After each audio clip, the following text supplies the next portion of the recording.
Mel here with her tea. All good. Welcome. I just want to quickly check after sipping my tea that this is actually working because I turned my notification setting off, because if you've watched last time the notifications just went bonkers, so that was not very nice. Let's just have a look. Sorry, this is always like the start of every one of my live streams where I'm just basically trying to see whether you can actually hear what I'm saying. Oh. Oh, okay, alright. And there I am, hearing myself. And this has gone a bit too high. Is that better? Sorry, I have a bit of sniffles.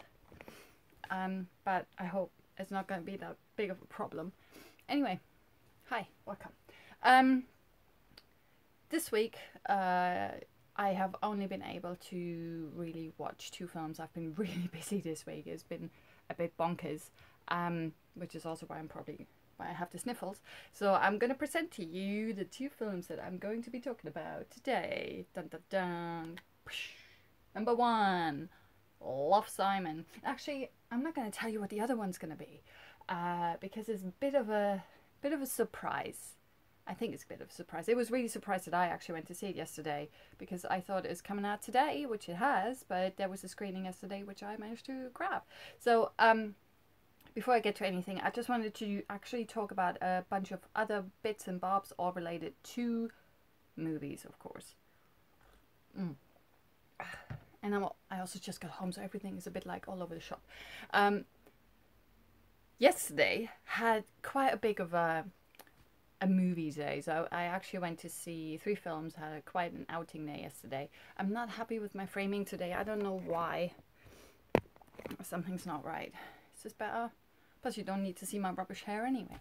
Oh yeah, look, I've got a Super Mel jumper.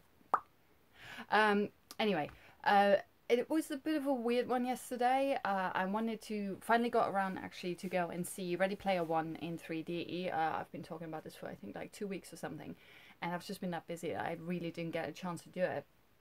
And yesterday everything was just working really well. All the screenings just kind of lined up, and I was like, okay, let's go watch Ready Player One. And then I just had the weirdest shit happening, and I wasn't sure whether I wanted to talk about it, because I don't really want to say bad things about things, but whatever, right? So Ready Player One, obviously 3D screening, because I've seen it in 2D before, and let me just tell you right from the get-go, it looks great in 3D, but it gets quite frantic.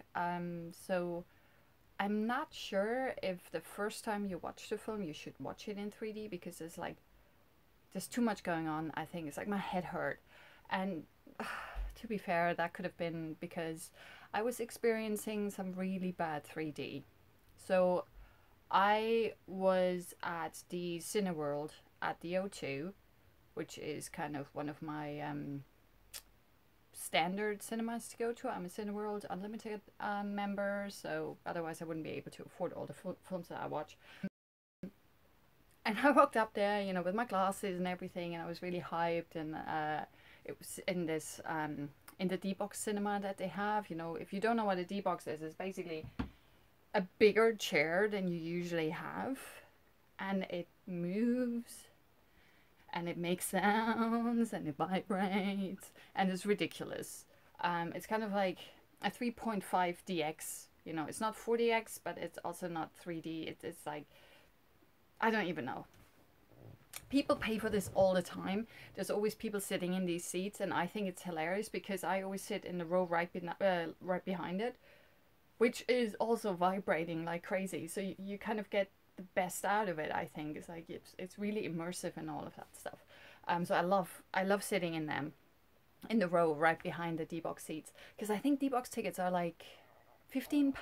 Sorry, that's my tummy. I literally just got in, had some chow, and now I'm recording this, so I'm a bit all over the shop today. But yeah, it's like £15, £20. I don't think it's £20, because £20, that's like an IMAX ticket, but it is quite an expensive ticket to watch something in the D-Box. And a lot of people do. There's always like at least one person that does. So if you're just sitting in that row right behind him, it's like, yeah, I get it too, which is awesome. But yeah, so I was watching that, and the film started. And you know how after the company logos, you get like the first bit of writing, and I was like, I know that my eyes are not great, you know, but and I wasn't wearing my glasses. I usually don't have to wear my glasses when I go to the cinema because it's a big ass screen, right? But I was like, it's so blurry. I don't get it. And obviously, I was wearing the 3D glasses. And you know, when you do this whole thing, it's like, or maybe you do it like this, or you do it like that, and it's just something's not right. And it was really fucking blurry. And I kept watching it. I was like, something's not right. So at first, I thought that maybe my eyesight had seriously deteriorated in the last few weeks, or that maybe my 3D glasses were broken. And after, I don't know, 5 minutes or so, there was a section where if you've not seen the film, if you've seen the film, you know that Wade is walking towards the camera when he goes to his little hidey spot to get into the oasis, right? And he was so blurry. I was like, oh my God, my head hurts. This is not right. So long story short, there was a lady who was very adamantly walking down the stairs like on a mission. I was like, I think she probably complains about the 3D. I don't think this is just me, or like all kinds of different ideas in my head going like, it's not me. I think there's something wrong with the screening. And so I also walked out. I was like, I just can't stare at the screen anymore. I was actually getting nauseous and getting a headache from looking at the screen. But there was like shitloads of people in the 2 rows in front of me, which are the D-box seats. It was actually really busy. And it was like the 3 p.m. screening or something. It was really busy with a lot of kids. So I'm not sure. Maybe there's like a holiday or something. I have no idea. And no one said anything. No one did anything. And I was like, what the heck? As I walked out, that lady that I was walking behind, she also approached the guy and was like, something wrong with 3D. I was like, yeah, mate, there's something seriously wrong with you, 3D. Cinema, what's its face, 2 or whatever. And we hadn't even finished talking to the guy, and another lady came out of the same screen. She's like, something wrong with you, 3D. It's like, I have no idea what's going on. And he was like, okay, yeah, cool. I'll have a look. I'll get a technician to have a look. And we walked back to the cinema and we just started talking, and we were like, you know, they really should rewind the film and, I don't know, give us complimentary tickets and all of that stuff. And then we kind of, you know, went our separate ways. I went to my row, they went to their row and whatever. And after, I don't know, I didn't time, I don't know why I didn't time it. Usually I time these things. I don't know, I'm weird. But they fixed it really quickly. And then all of a sudden I was like, oh, I can watch it again. But the killer was, you guys know that I've been trying to watch this in 3D for like, what, 2 weeks? 3 weeks? I watched it before release and I haven't seen it since. And ever since then, I wanted to see it in 3D. So, I don't know, 3 weeks ago, something like that. And I finally had time to watch it. And then they buggered it up. I was so annoyed. Because I walked out that as soon as he entered the oasis, which is like, I don't know, maybe 5 minutes into the film. And this was exactly the bit that I wanted to see in 3D. And I walked back into the cinema and they fixed it so you could actually watch it as he walked through the portal to get to the car race. And I was, oh, you gotta be kidding me, man. I mean, the car race, obviously, I saw it in proper 3D. It looked really, it looked amazing. But that made me even more annoyed that I didn't get to see the first 5 or 10 minutes in the 3D, like proper 3D. Because if you've seen the film, and if you haven't, seriously, press pause. Or is it this way? I still haven't figured this out. It's all new to me. Just press pause. Seriously, buy a ticket, go and see it. It's really a lot of fun. I wouldn't watch it in 3D on my first try because it's so busy. Like the screen, the entire screen, literally everywhere, every single corner. There's not a pixel that's not busy with something. There's just so much to see. And even though I had seen it before, I found it quite overpowering at times watching it in 3D because there's so much crap happening. Maybe it is because I was sitting too far too far in front, because I usually sit quite middle, but slightly front leaning, because I don't like sitting in the back. I don't like, I don't go to the cinema to need opera glasses to actually see the screen. You know, I actually want to see, I need to see the entire screen when I look at it without having to do the tennis match motion. That's the perfect seat for me. So I see everything, and I'm in the middle, so everything is even, and I get proper like audio and stuff. That's kind of my perfect seat, right? And that's kind of where I usually sit. But maybe for 3D that's a bit too much. I'm not sure, but I found it quite overpowering, and I should probably do it like this because I'm not actually talking about Love, Simon yet. I didn't want to talk about Ready Player One as much. But it was really cool, and that kind of really annoyed me even more because it was cool and awesome. The 3D and the entire visuals and stuff, it really works really well, even though it is quite overpowering. But that's what really annoyed me about it. It's like, now I have to go back and watch it a third time because I didn't actually get to see that little sequence that I actually wanted to see.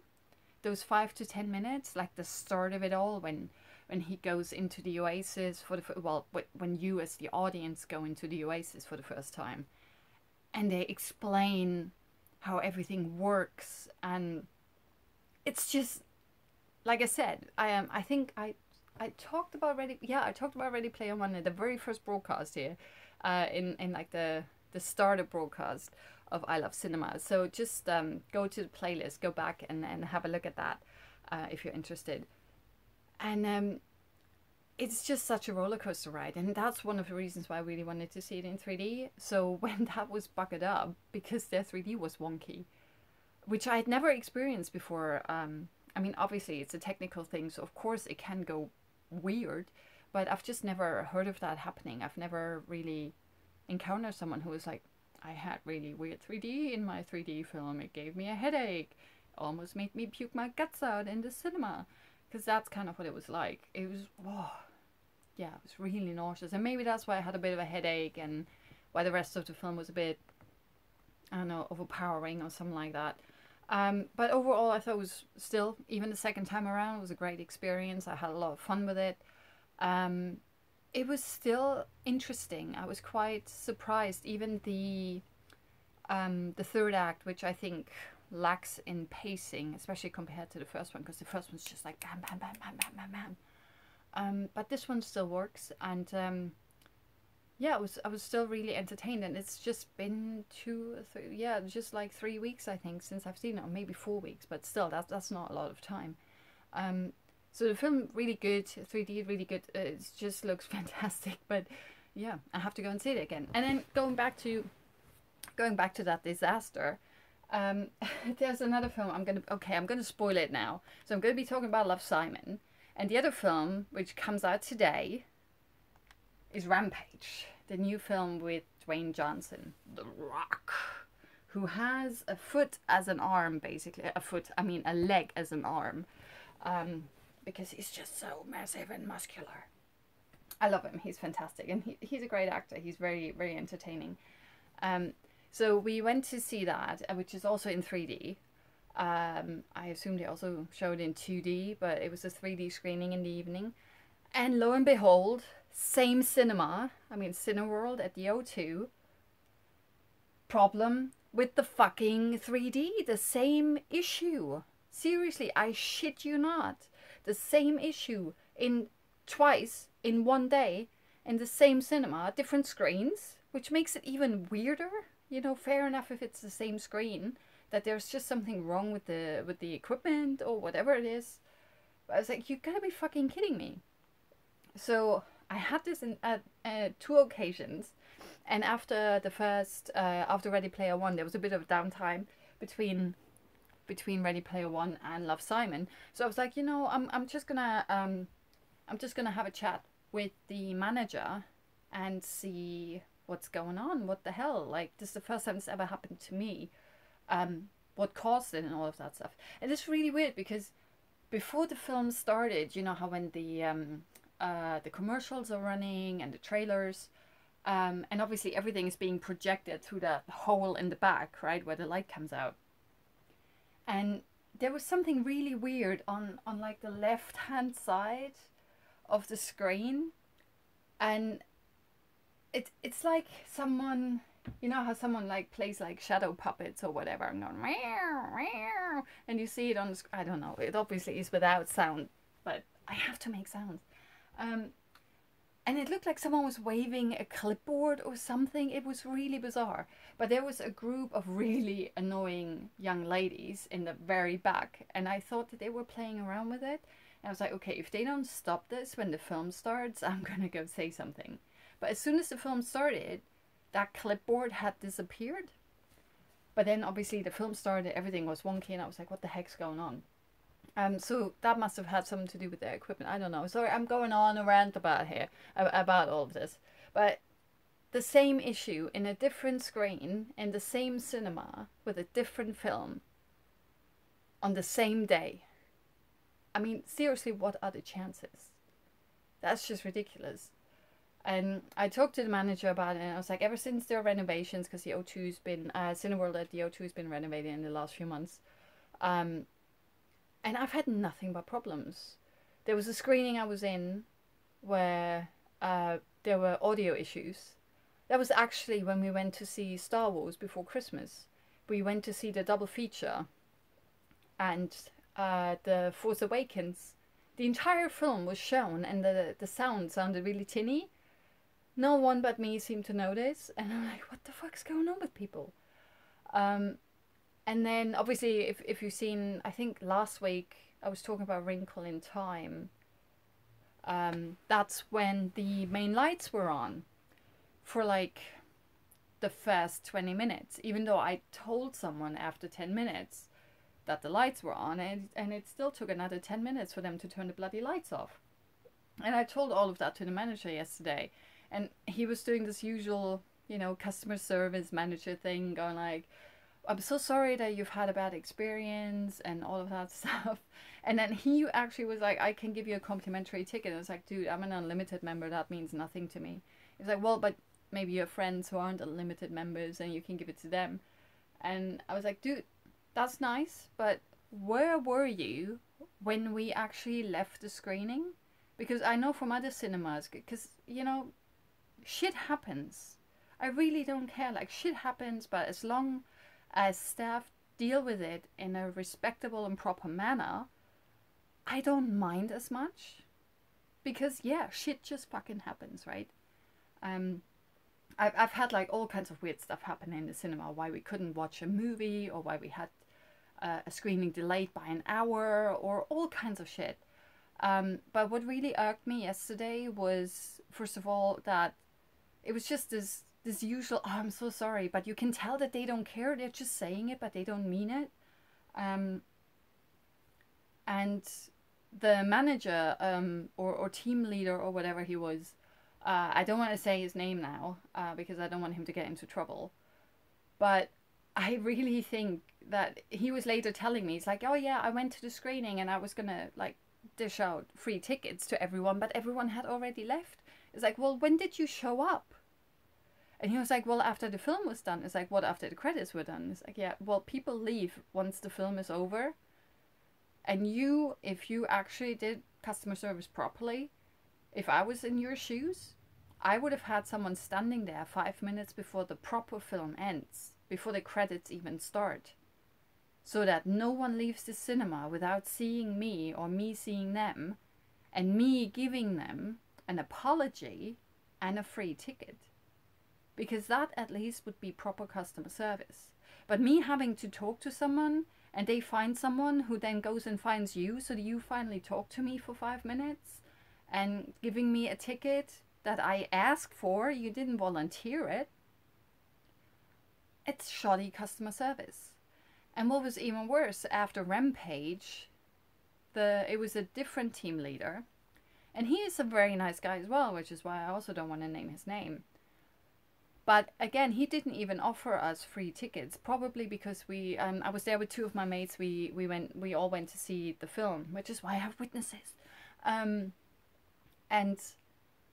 we were all unlimited members, and I think that's why he just didn't offer us free tickets, because he was like, well, what are you guys going to do with free tickets? You're unlimited members. And he afterwards, after a rather lengthy talk, he offered us vouchers for food and drink, which I thought was kind of nice, because food and drink is fucking expensive in the cinema.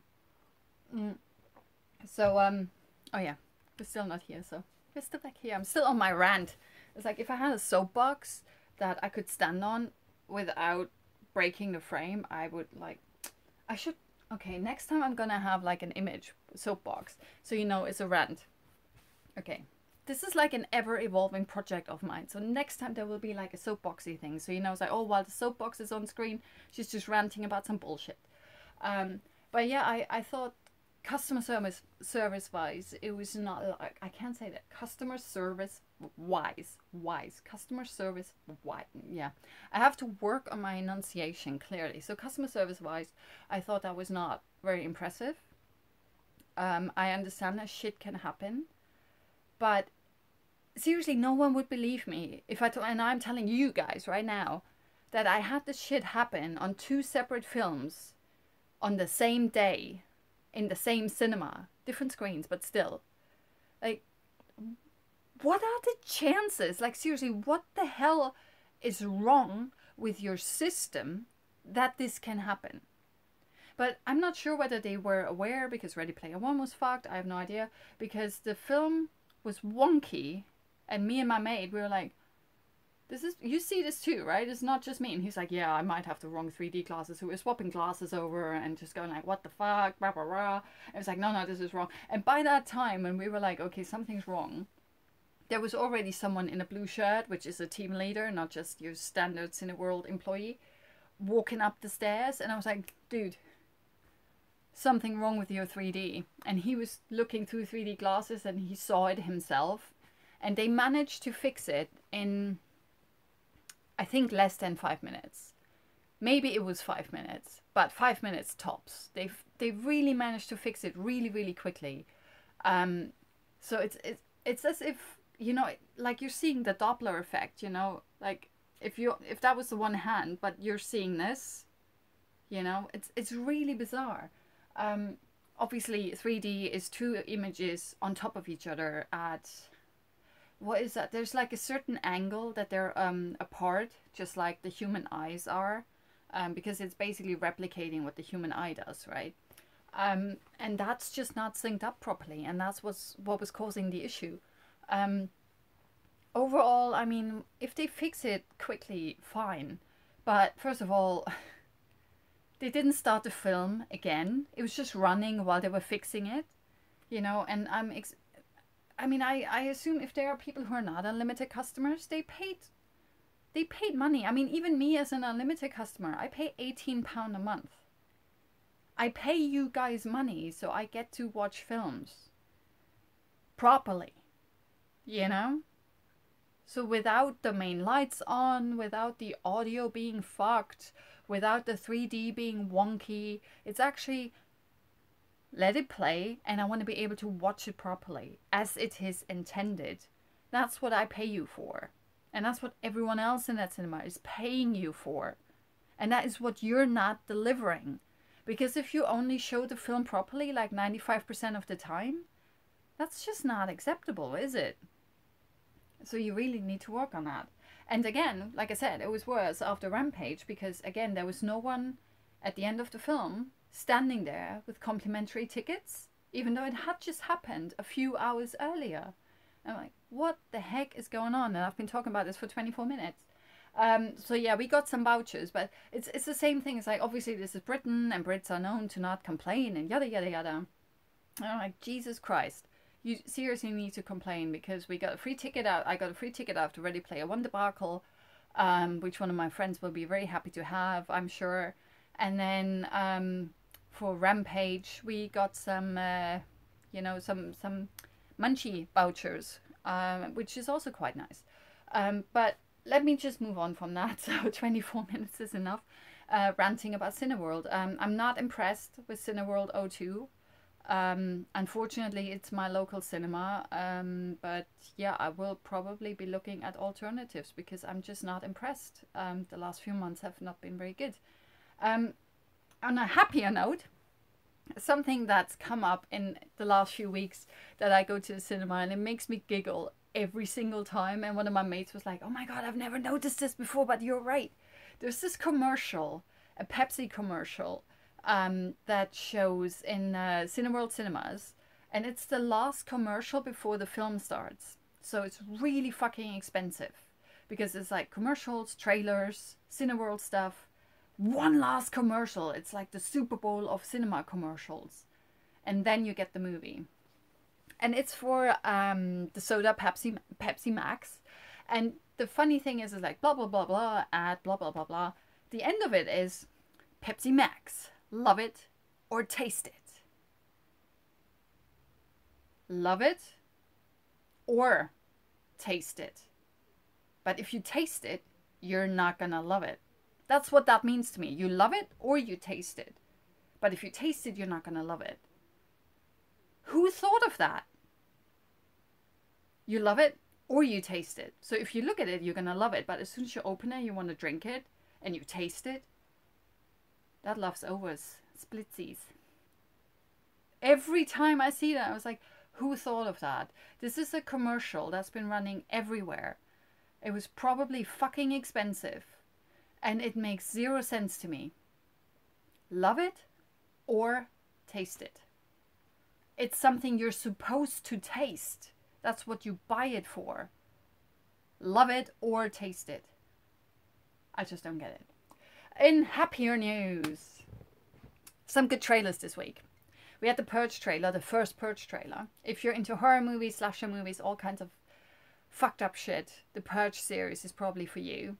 I'm still waiting for the Purge to come around in real life. Have a few people to get rid of. I'm just kidding. Or am I? So that looked really good to find out why the Purge was kind of like instated. I wanted to say reinstated, but obviously it hadn't existed previously. So instated, why it was made a thing is what I'm trying to say. So that will hopefully be quite interesting. Like who came up with it, how implemented was the word I was looking for. Thank you very much, brain. How it was implemented and that it just had such a successful run, because obviously a lot of people, like we read a lot of horrendous news and a lot of violence is going on all over the world.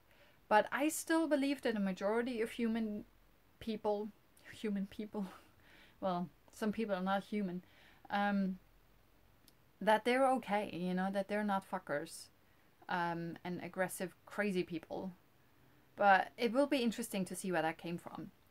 And in really exciting news, there were some two bits that I thought were really fucking fantastic, that had me personally really excited. And the first one is Charlize Theron. Love Charlize Theron. Atomic Blonde. Loved Atomic Blonde. Charlize was at the San Francisco Film Festival promoting her new film Tully, which I think we're getting this on the 20th of April. I think the official release is in the first week of May, but Cineworld gets it on the 20th of April for some reason. I'm really excited for it. It looks really cool. But she's there promoting that, and someone was asking about Atomic Blonde and if there's going to be a sequel and stuff like that. And she was basically confirming that they're working on a sequel. That's pretty much it. That's all the news. She's confirming they are working on the sequel. Now, I'm not sure how successful Atomic Blonde actually was. I did like the film. Actually, I kind of love the film because I thought it was really, really, really well done. I was very surprised by it. Oh, hang on a second. Something's wonky with my YouTube. Oh, maybe that's just me. So I really liked Atomic Blonde. I mean, even just from the stunts perspective. Obviously, the story is nothing new. We've heard of this 50 million times. But I thought she played a really interesting character. And one of the reasons I love this is because the stunts were fantastic. Like, it starts with a bang, it goes out with a bang. I thought it was really cool. So I'm really happy about sequel news. And the other really happy news for me, and that is when I usually put my geek hat on, Isaac Asimov. If you don't know who that is, you need to Google the guy. I mean, he's dead, but trust me, you want to Google him. He's a very prolific, he was a very prolific writer, science fiction writer. He's influenced science fiction and cinema for decades. He was very forward thinking and just visionary. You know, he's fantastic. Like he influenced George Lucas for Star Wars and stuff like that. So that is how highly influential he is. And he has, I think his most popular or most well-known book series is called the Foundation series. It used to be a trilogy, but now there's so many different books. It's a proper series. And they're making this. Wait, is it going to be a film or series? I think they're making it. Yeah, right. So they're making this into a TV series for Apple.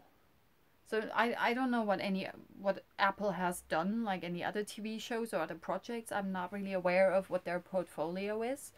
But if they pour money into that, I'm happy. I'm really interested in that. I've loved those books for decades. You know, I grew up on them and they're fantastic. And it looks like David Goyer and Josh Friedman are writing it. I'm not sure if they're going to be... Like with TV series, you usually have like the writer's pool. It's like directors are for a film. So I'm not sure, a showrunner was the word that I was looking for. I'm not sure if they're also going to be the showrunners for it, but they're going to be writing it. Now, obviously, David Goyer, I'm not sure how to pronounce your name, David. Can you call me and let me know? But he wrote Batman vs Superman, which is not good. But he also wrote The Dark Knight. So I feel very Swiss about it because Batman vs Superman, Dark Knight, yep. So it's very like, nah, we'll see how it goes.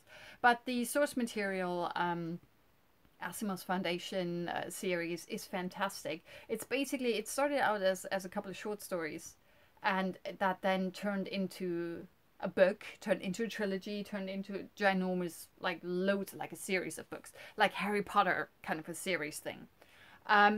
And let's see, the best way to summarize this, in case you don't know what it is, and trust me, if you like sci-fi, you should read the Foundation series, because it's very, it's not pulpy, you know, it's not silly or stupid. It's very, you need to pay attention, you need to engage all your brain cells to really understand what the hell is going on. It's very grand scale and really epic.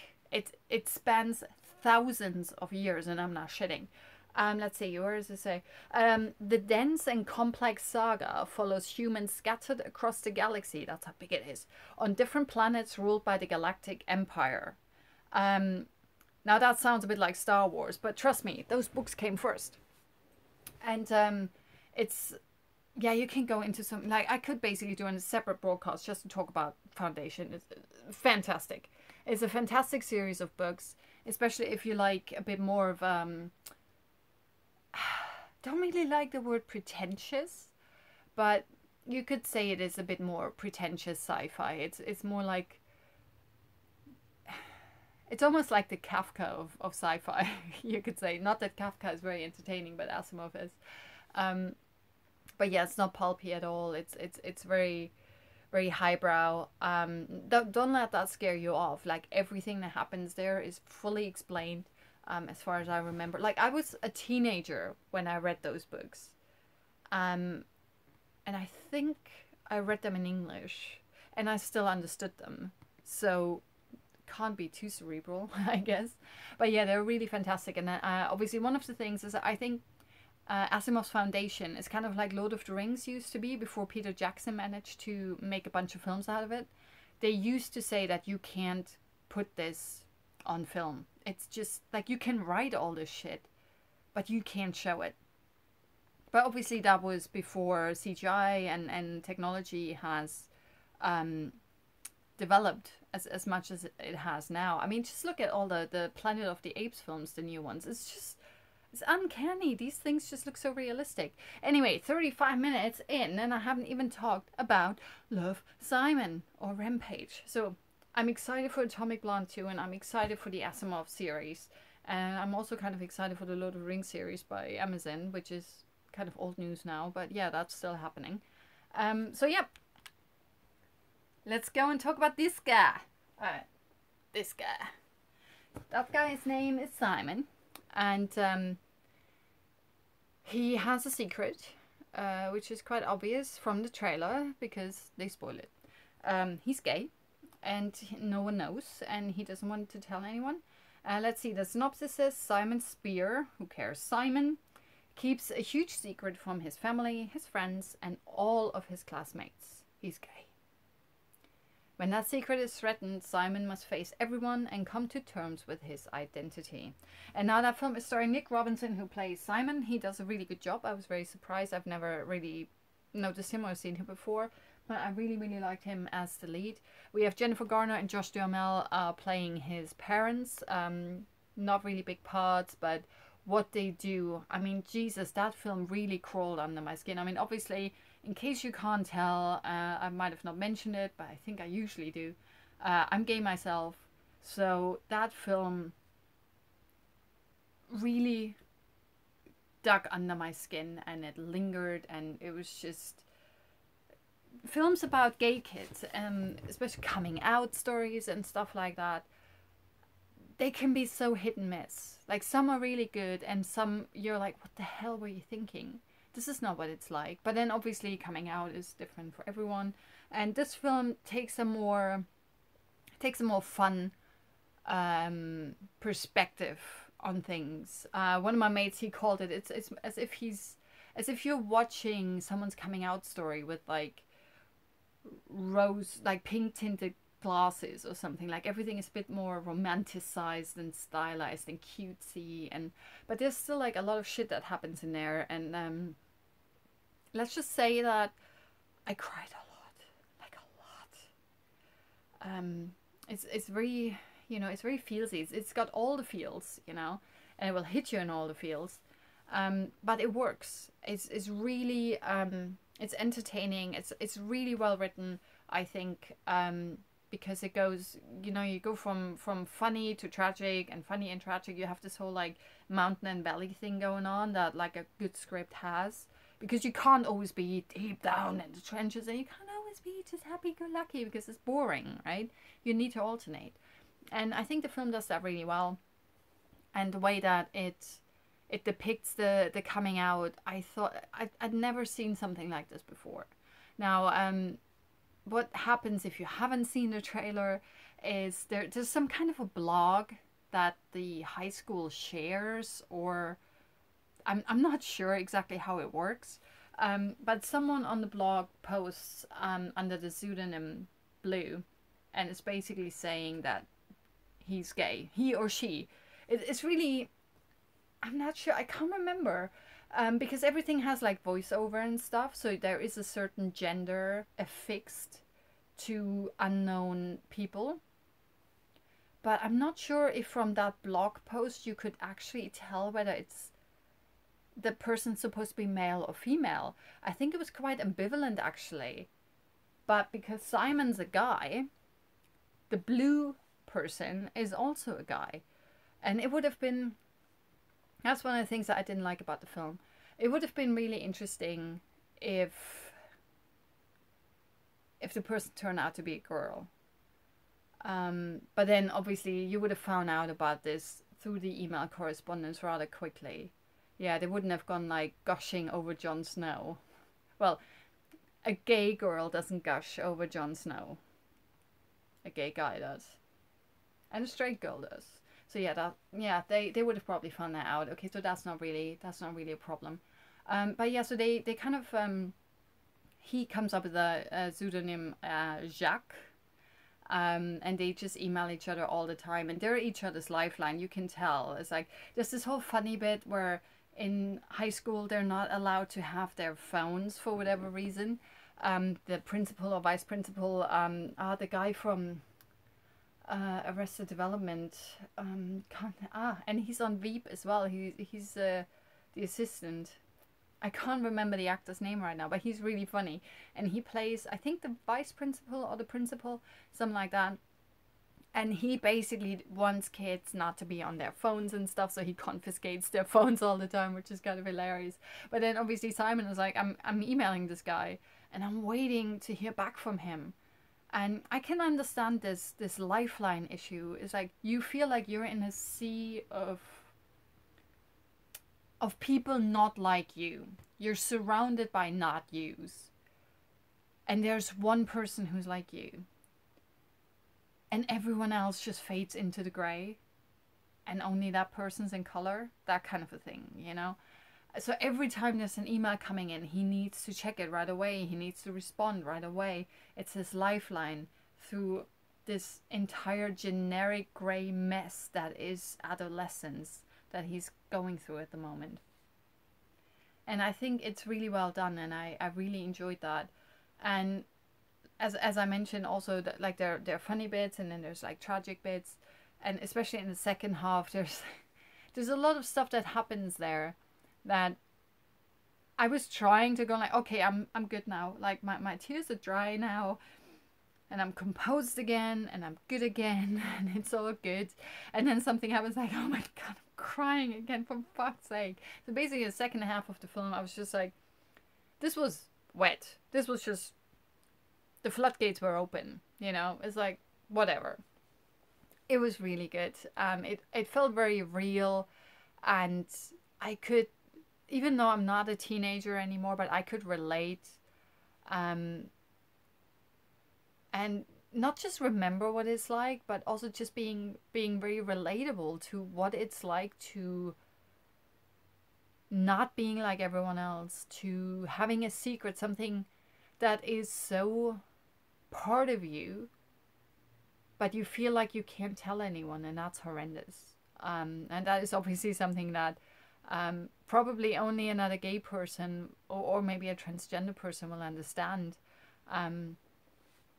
Because it's, if it's something you can easily hide, that makes it even worse. You know, if you can kind of conform with the heteronormative world, you kind of get by and no one thinks that you're other. That almost makes it worse. I know that a lot of people say it's like, oh, I wish I wasn't so open. I didn't look so openly gay or whatever it is. Because if I could just get by without people hassling me all the time and stuff. And I'm like, yeah, on the one hand, I get that. But on the other hand, it makes it so easy to hide, that you're hiding who you are. And if you do that every day of your life, that kills you deep inside. And it kills you, parts of you, off bit by bit. It's really bad. I don't know how better to word that. But yeah, I could really relate to that, and the loneliness and the desperation. And he does some horrendous things in there, which I don't really want to give away. I mean, obviously there's a plot going on, why the stakes are raised and stuff like that. So I think it's actually in the trailer that one of the other kids outs him. That's actually part of the trailer. One of the other kids outs him. And the first half of the film is basically him trying to prevent that, because he gets blackmailed because he's gay. Can you imagine? And he does some really horrendous things to his friends because of that.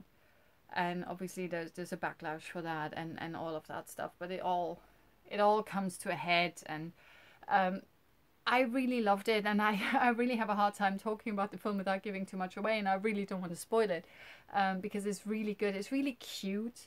But it's also very realistic, even though it is very stylized in places. But I think the heart of the film and the soul of the film is very real, and that's why it works. I have to admit, without spoiling it, the ending kind of ruined the film for me a bit. At the very end, how should I say that? Something happens.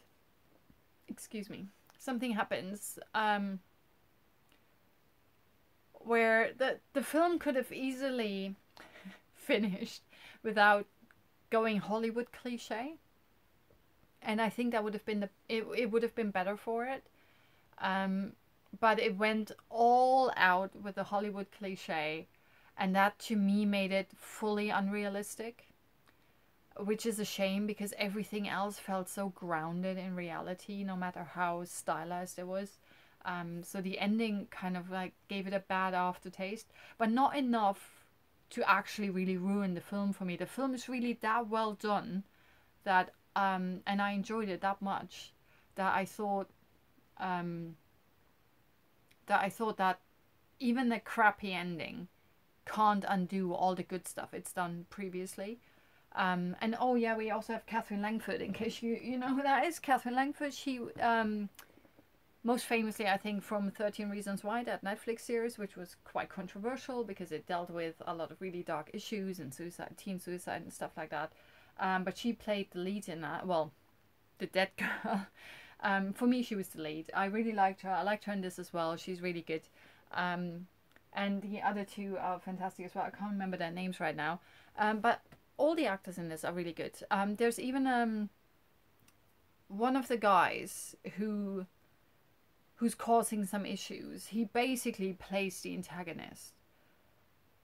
But even he, like, this is how well written it is. Even he has two scenes that made me love him. I'm not shitting you. He's the antagonist, basically the villain. But you can yeah, that's good writing. You can understand why he's doing what he's doing. So much so that I think maybe if I was going through the same thing that he did, I might have done the same. And there are 2 or 3 scenes that he's in, and I was like, love this guy. I seriously love this guy. And yeah, I don't really want to give it away, but there's a scene in a cafe where I was like, love this dude. And then there's a scene on a football field later on. I think there's even, there was one other scene that I can't remember, but those are the 2 really big ones where I was like, I kind of salute you, mate, because you've got balls, you know? Because one of the things is, like, Simon, he's quite a popular kid, actually. He's not an outsider or anything. And this other guy, the antagonist, he's a bit of an outsider. He's like the weirdo geeky kid or whatever. He's socially awkward and everything. So he's kind of actually the underdog. So usually we would actually feel for him instead of Simon. And I loved in the film that Simon sometimes actually gets to be a bit of a twat to the underdog, you know? It's like, no, I'm the cool kid, I'm the popular kid, I'm the whatever kid. My problem is just that I'm gay. So there's all of that. Like, everyone has like pros and cons, pluses and negatives, you know, and I really enjoyed that. And the acting's really good. Jennifer Garner has a powerful scene near the end when she has a chat with her son, which was one of the scenes where I'm like, oh yeah, I'm good now, you know, everything's dried up, I'm good. And then she started talking and I was just like, floodgates are opening again. But yeah, it's a great film. It really resonated with me. I think one of my mates, he was like, this is the kind of film you want to show your parents or your friends when you want to come out to them, because it makes it so much easier to understand. They even went as far as made the dad a bit of a douche. Not because he actually is a douche, but because he was ignorant and didn't know any better. And I like that they showed that as well. But overall, I mean, Love, Simon is definitely a more positive experience of the coming out process. Even though, of course, he gets blackmailed for it and he is, well, forced to come out, basically, because someone does it for him. But there are, you know, entirely different coming out stories where young children are kicked out of their parents' homes because they're gay, or killed, or other things, you know. This is definitely on the positive side of the spectrum of coming out stories or gay stories. And they chose, I think for a reason, not to delve into the dark abysses of people's coming out stories, because there's like, it's not all rainbow flags and song and dance.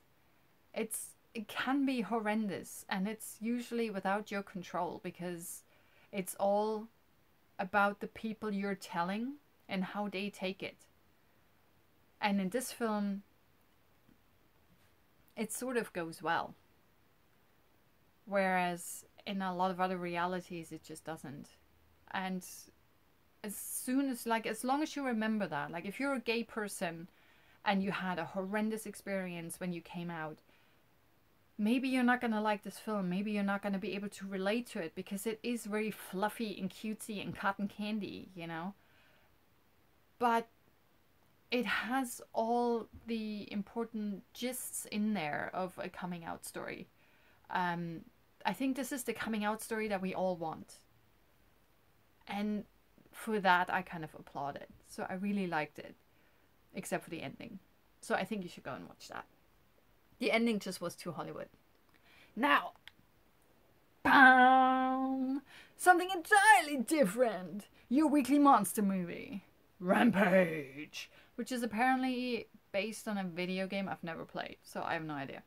But it's your usual Dwayne Johnson action, stupid, fun entertainment movie, like Jumanji. You know, that second Jumanji film from, like, what was it, Christmas? What's it about? We have a primatologist who looks after primates, like this guy, like primate, this guy, primatologist, this guy. Davis Okoye, which is Dwayne Johnson, a man who keeps people at a distance, because yeah, he's not a people person. They even comment in the film on how much he's not a people person. It's absolutely hilarious. I love it. And he shares an unshakable bond with George, who's this guy. He's an albino gorilla. An extraordinarily intelligent silverback gorilla. Oh, silverback, not albino. Okay. Who has been in his care since birth. Oh yeah, and you see little George later on, and what happened to him when he was a baby, and how he came to be in care of David. Is it David or Davis?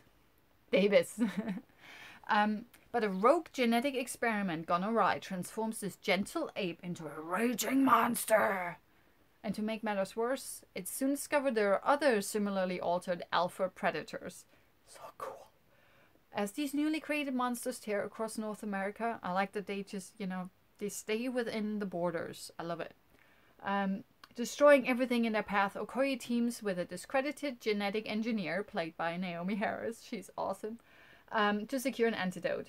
Fighting his way through an ever-changing battlefield, not only to halt a global catastrophe, but to save the fearsome creature that was once his friend, George. And he's so fluffy. He looks amazing. And this stars Dwayne Johnson as Davis and Naomi Harris as the scientist. Jeffrey Dean Morgan, Negan's in it without Lucille, as an FBI agent. We have Malin Ackerman as the villain. I love that, actually. She showed up. Malin Ackerman and Josh Lacey are playing brother and sister. And Josh Lacey, he's basically playing, you know, like a comic relief or whatever. I don't know. He plays like a bit of a... I don't want to say it, but I can't think of anything else. He's like a pussified version of a wet towel. That's what he plays, literally. And we also have Joe Manganiello in there. From... What was he in? Was he in Twilight? I'm thinking of True Blood now. I think it was in True Blood. He usually plays... like, he's a big guy. But not as big as Dwayne Johnson. But he usually plays, like... military officers, and he plays a merc in this, and he has a really cool scene, a scene that actually reminded me of Alien 3.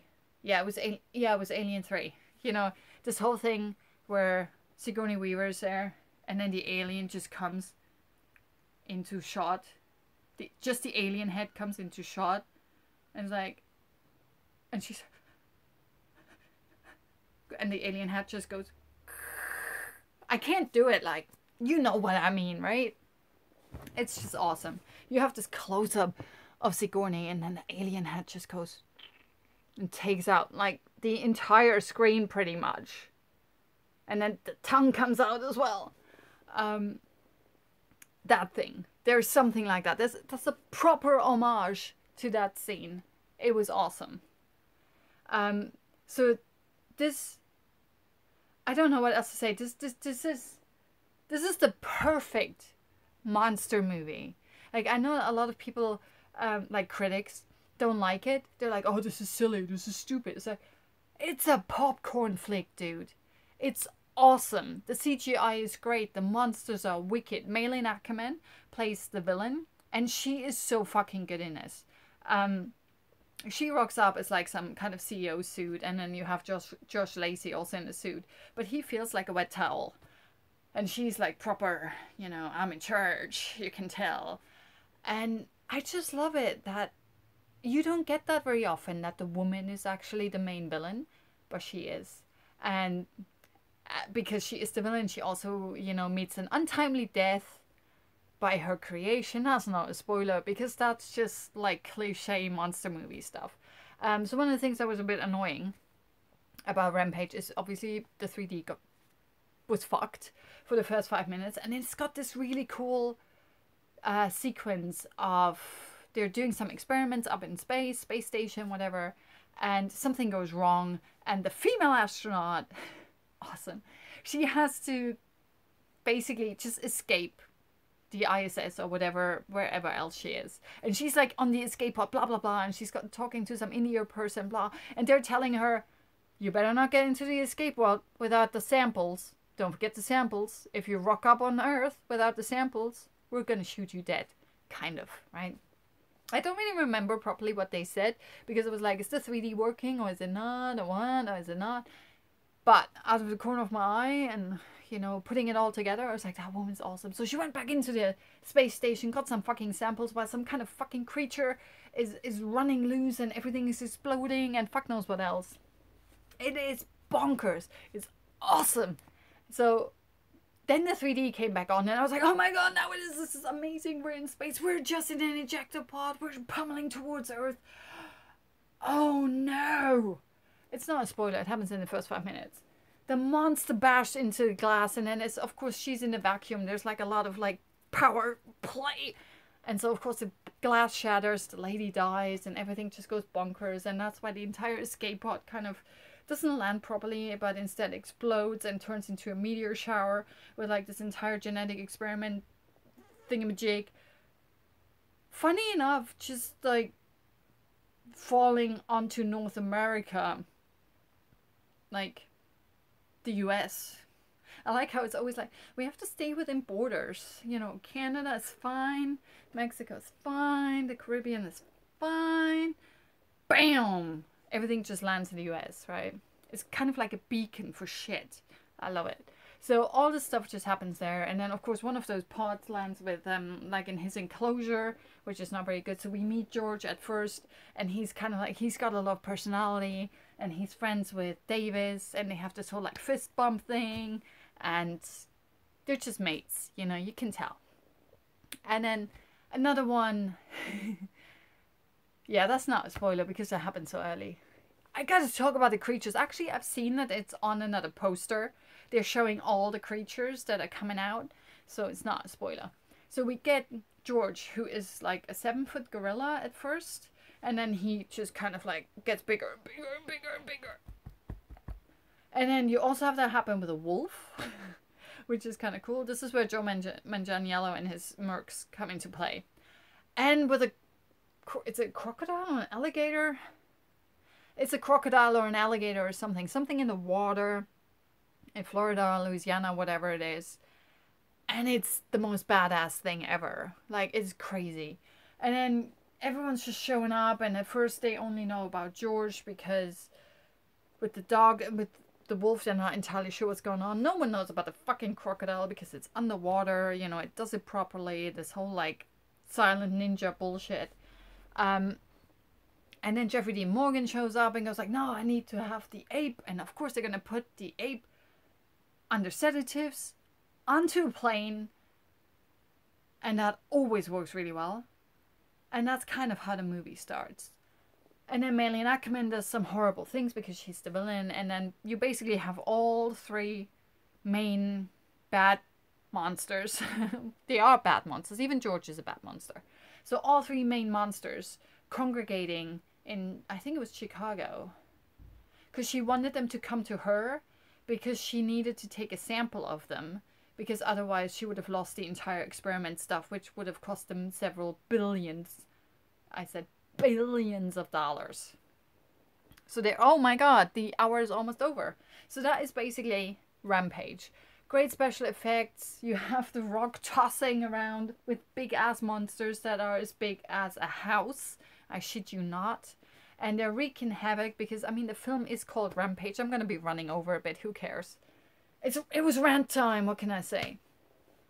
So it was really cool. But you go, what kind of exoskeleton is the Rock wearing that he's still alive? Like, he gets shot. It looks like he gets shot in like the kidney area or something.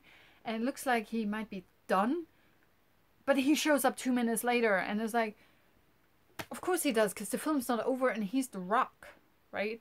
So, and Naomi Harris, she's really cool. She's got some really cool lines where The Rock and, I should say, Dwayne Johnson and Jeffrey D. Morgan have some, like, talky scene. And Davis is just not, he's not a people person, right?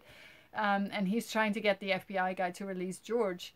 And Naomi Harris afterwards just goes like, maybe you should have just said things nicer. Like, I don't think that, you know, saying the things that you do in the way you do is not going to really get you the results that you want. And we should really not have like a dick measuring contest and stuff like that. She has some really cool lines. I'm not doing it justice. It's awesome. But she's basically wording what you as the viewer, well, me as the viewer, usually thinks. Is like, why can't you just like talk about shit? But there's some awesome stuff in there that I don't really want to spoil.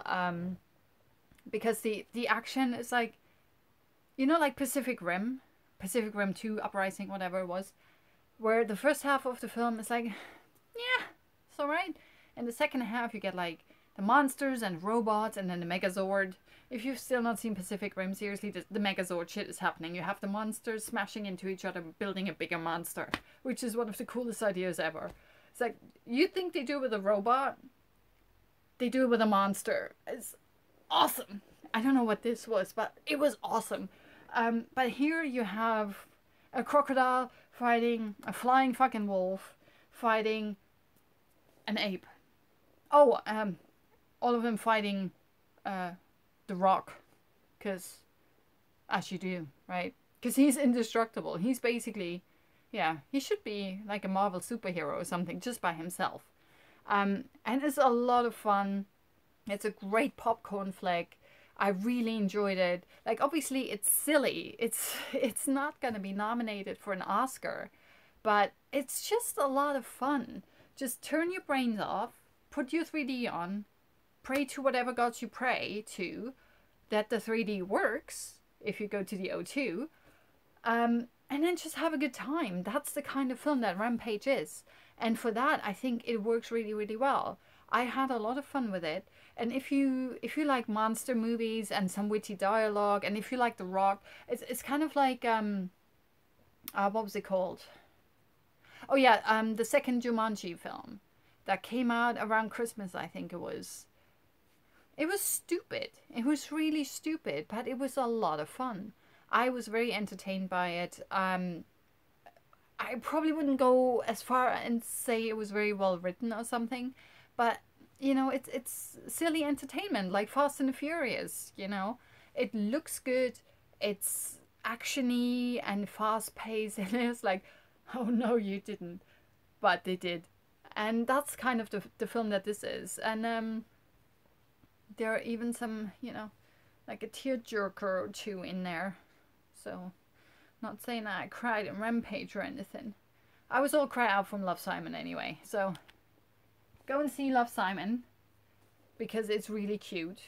And it's all about the characters, and the writing's really good. And it's funny. It's really funny, actually. It's laugh out loud funny. There were a lot of people around me.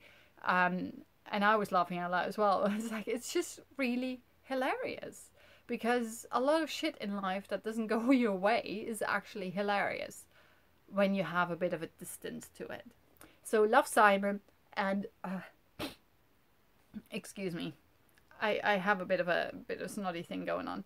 So Love, Simon's really good, and Rampage, very different film, really silly, but you have The Rock. If you love The Rock, you have to watch it. Trust me. If you've seen Jumanji and you like that, I think you will like this one as well.